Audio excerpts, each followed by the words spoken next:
बिस्मिल्लाहिर्रहमानिर्रहीम। अस्सलाम वालेकुम वरहमतुल्लाहि वबरकातुहू। व्यूअर्स, इस लेक्चर में हम एक गिवन फंक्शन के पॉइंट्स ऑफ डिसकंटिन्यूटी डिस्कस करेंगे। जैसा कि आपको मालूम है कि ये कैलकुलस 1 का टॉपिक है और mathematics A course BA BSc mathematics A course 1 में पढ़ाया जाता है और इसको यही टॉपिक जो है बीए बीएससी मैथमेटिक्स जनरल 1 में भी पढ़ाया जाता है। और जो पॉइंट्स ऑफ डिसकंटिन्यूटी डिस्कस करने के लिए जो फंक्शन हमने सेलेक्ट किया है वो मैथमेटिक्स जनरल 1 के 2017 में आया हुआ है। 2017 के पेपर में ये क्वेश्चन पूछा गया है पंजाब यूनिवर्सिटी में और क्वेश्चन नंबर 1 का बी पार्ट था। Calculus 1 book to follow. Current lecture is useful for BA BSc associate degree mathematics A course 1, BS mathematics, PPSC mathematics. और यहाँ ये भी डिस्कस कर दें कि ये BA BSc associate degree mathematics general 1, BS mathematics, PPSC lecturer mathematics, FPSC lecturer mathematics, PPSC mathematics और CSS mathematics में भी ये यूज़फुल है। और mathematics general 1 university of the Punjab BA BSc 2017 का क्वेश्चन नंबर 1 का बी पार्ट है।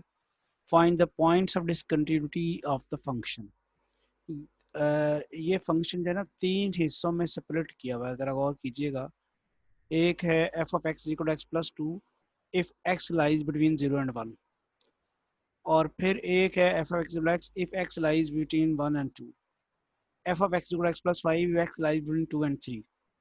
तो जो मसला हो सकता है ना फंक्शन की डिसकंटिन्यूटी का, वो एक तो पॉइंट 1 है, इस पे मसला हो सकता है। क्यों? क्योंकि 1 से पहले फंक्शन कुछ और है, 1 से पहले ये है फंक्शन और 1 के बाद ये है फंक्शन। तो चूंकि फंक्शन चेंज हुआ है तो ये पॉसिबल पॉइंट ऑफ डिसकंटिन्यूटी हो सकता है। इसी तरह आपको नज़र आ रहा होगा कि एक और भी पॉइंट है जिसके इर्द गिर्द फंक्शन को कुछ हुआ है, यानी 2 से पहले फंक्शन कुछ हो रहा है और 2 के बाद फंक्शन कुछ हो रहा है। 2 से पहले फंक्शन ये है और x जब 2 से बढ़ जाएगा या उस तो 2 के बाद में x जब 2 से बढ़ जाएगा तो उस वक्त फंक्शन ये है। तो जो पॉसिबल पॉइंट्स ऑफ डिसकंटिन्यूटी हो सकते हैं वो एक तो हो सकता है 1 और दूसरा क्या हो सकता है 2। These are 2 possible points of discontinuity. अब टेस्ट करने पड़ेगी इन पॉइंट्स के ऊपर लेफ्ट और राइट डिपेंड, बाकी किसी जगह कोई फंक्शन डिसकंटिन्यूस नहीं है। आप गौर से देखें ना, एक्स अगर इस रीजन में रहे 0 से लेकर 1 तक तो एक्स प्लस 2 है। एक्स प्लस 2 जो है वो आपका ग्राफ उसका स्ट्रेट लाइन बनेगी, लीनियर फंक्शन है, तो ये तो कंटिन्यूस होगा। इसी तरह 1 और 2 के दरमियान भी एफ ऑफ एक्स की वैल्यू एक्स है तो वो लीनियर फंक्शन है, इसका ग्राफ भी स्ट्रेट लाइन होगी और ये कंटिन्यूस होगा। और 2 और 3 के दरमियान भी इसका ग्राफ जो है स्ट्रेट लाइन है, लीनियर फंक्शन एक्स प्लस 5। तो ये डिसकंटिन्यूस इन पॉइंट्स 0 और 1 के दरमियान नहीं हो सकता, 1 और 2 के दरमियान नहीं हो सकता, 2 और 3 के दरमियान नहीं हो सकता, लेकिन 1 और 2 के ऊपर प्रॉब्लम हो सकती है। इसलिए यही पॉसिबल पॉइंट्स ऑफ डिसकंटिन्यूटी है, क्योंकि 1 से इस तरफ और 1 से उस तरफ फंक्शन चेंज है, इसी तरह 2 से इस तरफ और 2 से उस तरफ फंक्शन चेंज है।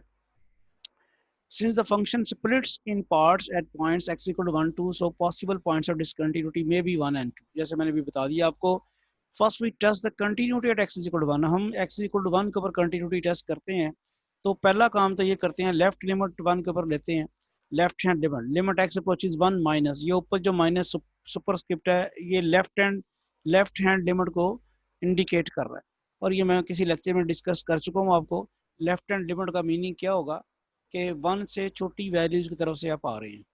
तो 1 से छोटी वैल्यूज की तरफ से आप आ रहे हैं, ये इसकी इंडिकेशन इतनी ही है कि लेफ्ट ऊपर जो सुपरस्क्रिप्ट माइनस है इसका सिर्फ इतना ही मीनिंग है कि ये x जो है वो 1 से छोटी वैल्यूज की तरफ से आ रहा है। अच्छा, जब 1 से छोटी वैल्यूज की तरफ से आना है तो फंक्शन की सिलेक्शन क्या है, वो ये नहीं है, x प्लस 2 है। लिहाजा जब इसका रोल ख़त्म हो गया, फिर अब इसने आपको बता दिया है कि आपने 1 से छोटी वैल्यू की तरफ से आना है, इसलिए हमने फंक्शन की सिलेक्शन कर ली है। आप देखें कि फंक्शन हमने चूज़ कर लिया, वो आ गया x प्लस 2, क्योंकि 1 से छोटी वैल्यूज की तरफ से आए तो x प्लस 2 है, तो x प्लस 2 हमने चूज़ कर लिया। अब आपको ये सुपरस्क्रिप्ट में माइनस लिखने की ज़रूरत नहीं है, इसने अपना रोल प्ले कर दिया है।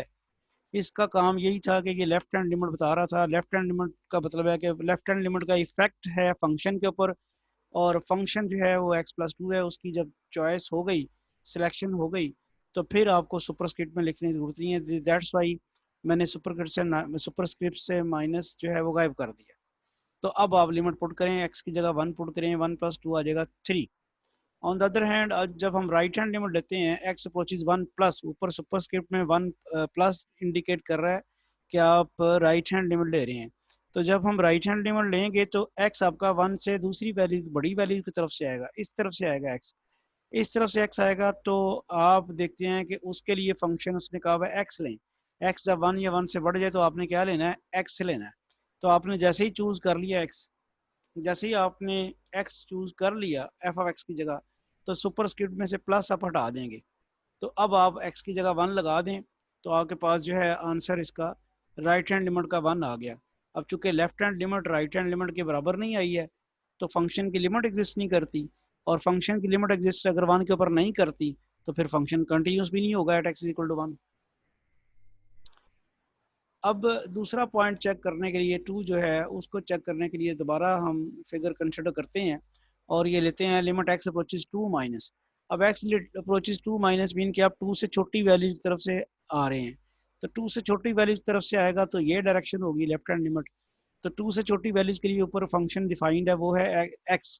तो यहाँ पे आंसर आ जाता है 2। इसी तरह जब आप राइट हैंड लिमिट लेते हैं, x अप्रोचेज 2 प्लस, तो 2 से बड़ी वैल्यूज की तरफ से आपने आना है। तो 2 से बड़ी वैल्यू की तरफ से आप आएंगे, तो आपके पास फंक्शन दिया हुआ x+5, उसमें पुट करते हैं 2+5 7 आ जाता है। तो आपने क्लियर कट देख लिया कि left hand limit right hand limit के बराबर नहीं हुई है x इक्वल टू 2 के ऊपर, इसलिए फंक्शन जो है वो उसकी लिमिट एग्जिस्ट नहीं करती 2 के ऊपर, तो फिर वो कंटिन्यूस भी नहीं होगा। This shows that f is discontinued at x is equal to 2, therefore the points of discontinuity are 1 and 2।